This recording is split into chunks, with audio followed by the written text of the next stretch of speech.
When we see the equation y equals mx plus b, we're given a lot of information about that line.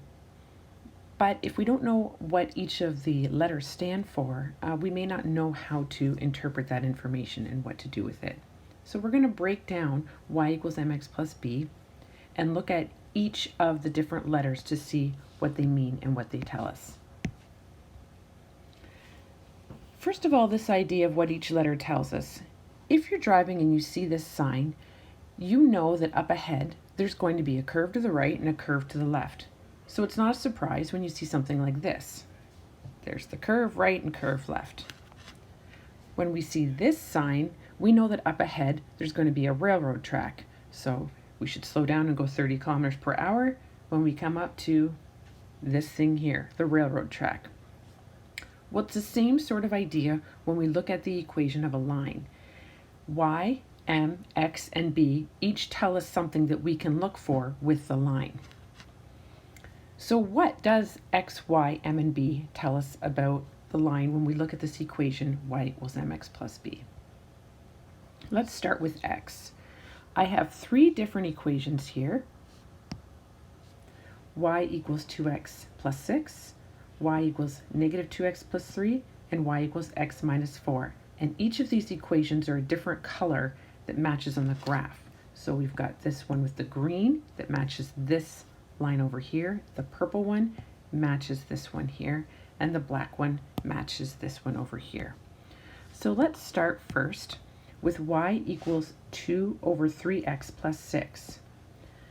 When we look at this line, we see that we've got x values here. X is 6 in this line, x is 5 at that point, x is 3 at that point. So the x values keep changing as we move along.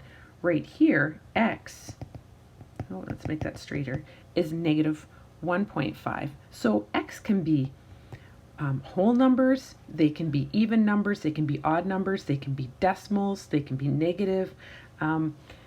X can be any number moving here, and it gets positive as we go to the right and negative as we go to the left. When we look at this equation here that's purple, you see that we've got x without just one number, again, because x changes as we move along the line. Right here, x is at 2. Over here, x is at 4. And up here, x is at negative 4. So x is left just as it is because the x values change as we move along the line. The same thing happens when we look at y. We see with the green line, y equals 2 over 3x plus 6, that the y value is left at y because it changes. If we're looking at this point right here on the line, y is 8. But if we're looking up here on the line, y is 10. So we leave y as just a y without a number in it right now when we write the equation because it can change. Okay, right here, y is 2. When we look at the purple line here, y is at 2. When we look at the black line over here, y is at 3. Up here, y is at 4. So the y values are changing as we move from left to right along this line. Now we can move over and talk about m. So we've looked at x, we've looked at y, and they change. But you'll notice that m is right here. M is the value that goes in front of x when we write an equation in slope-intercept form, or y equals mx plus b form. M is the number in front of the x.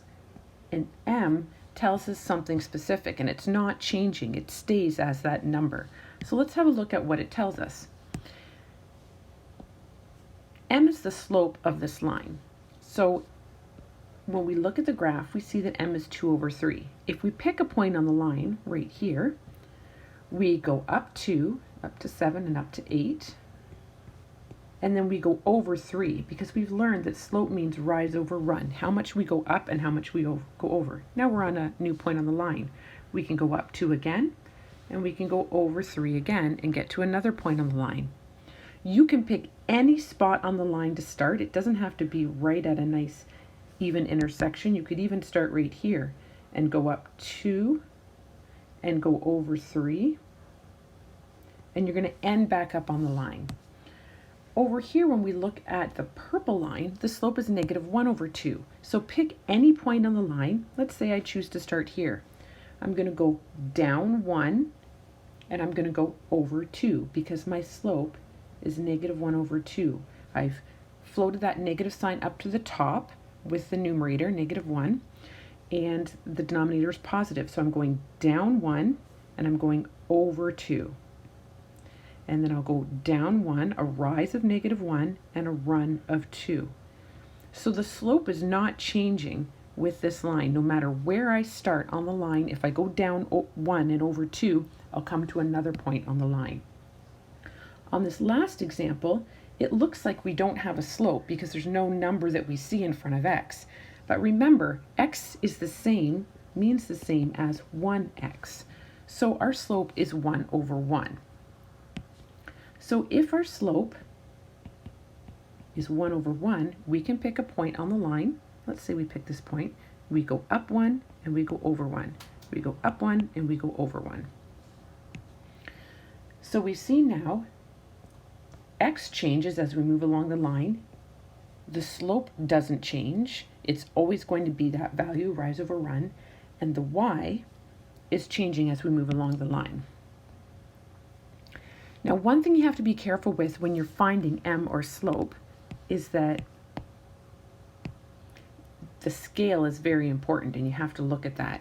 So let's look at this red line where it says y equals 4x plus 8.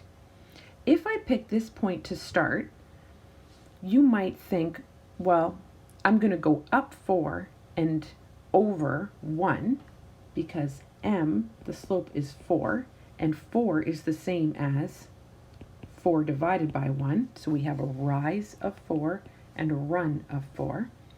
But when we come over here and look at the graph, your tendency might be, if I started here, to go up 4, 1, 2, 3, 4, and go over 1. And when we look right there, we haven't come back to the line, so it looks like something is wrong.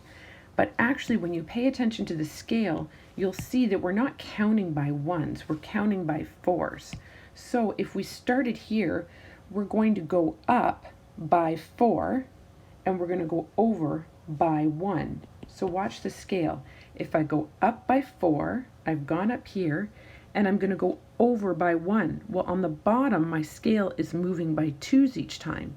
So 1 is right there, 3 is right there, 5 is right there, -1 is right there, -3 is right there. So if I go over by 1, I'm actually going over to that value.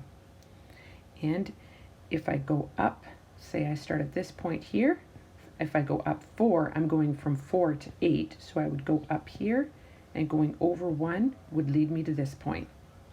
So be careful when you're looking at the scale.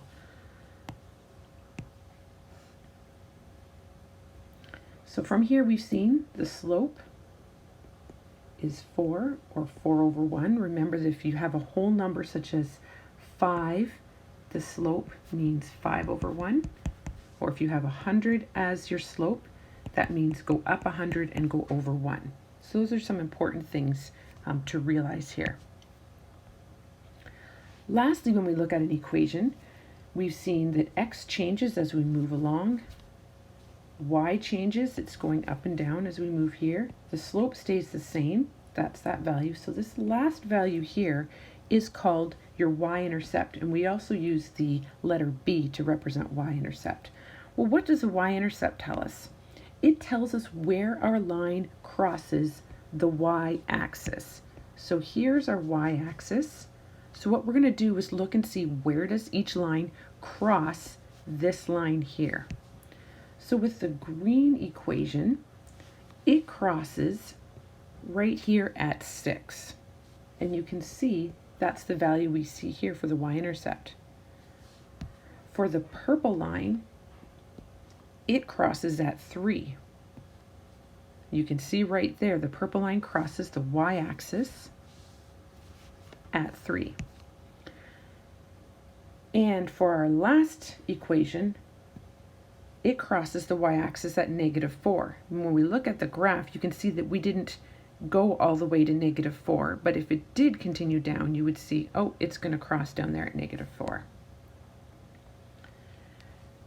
The last thing we want to look at when we look at the equation of a line and the idea of b, or the y-intercept,